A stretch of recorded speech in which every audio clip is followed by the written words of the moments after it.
Elle, 22h25. Elle lui a fait à manger, ou plutôt, elle a accommodé les restes de midi. Elle sait bien faire ce genre de choses. Il s'est étonné qu'elle touche à peine à son assiette. « Je n'ai pas faim », a-t-elle dit, et il n'a pas insisté. Elle espérait que le dîner serait silencieux, mais il n'a pas cessé de parler de son jardin. « Ça va bien donner, hein, cette année ?» Et des gosses. Il se fait du souci pour leur avenir.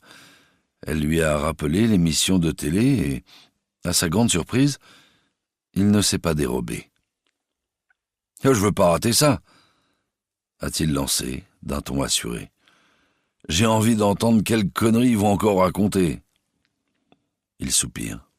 « Je suis sûr qu'ils vont parler de moi. Je vais encore y avoir droit. » Probable, en effet. Il l'impressionne. Cette façon qu'il a eue, cet après-midi, de faire semblant de n'être au courant de rien. Et maintenant, tout le contraire. Mais elle non plus. Cette émission, elle ne veut pas la rater.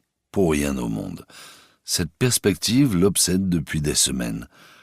Depuis qu'elle a vu les équipes de télévision recommencer à arpenter la ville et le quartier du Grand Chêne, s'introduire chez les uns et les autres, traquant avec espoir des témoignages inédits, des révélations. Qu'espérait-il pouvoir trouver, tant d'années après? Tout a changé ici, depuis cette époque. Un miracle?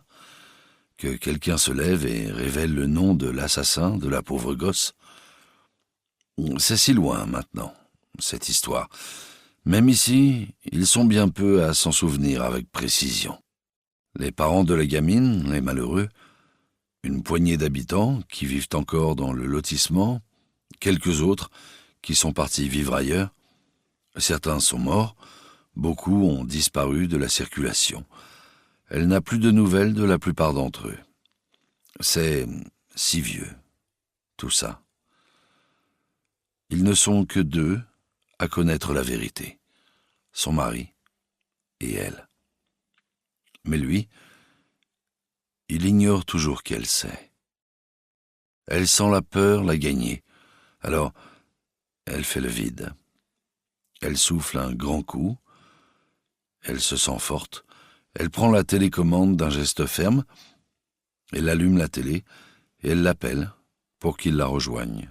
« L'émission va commencer !»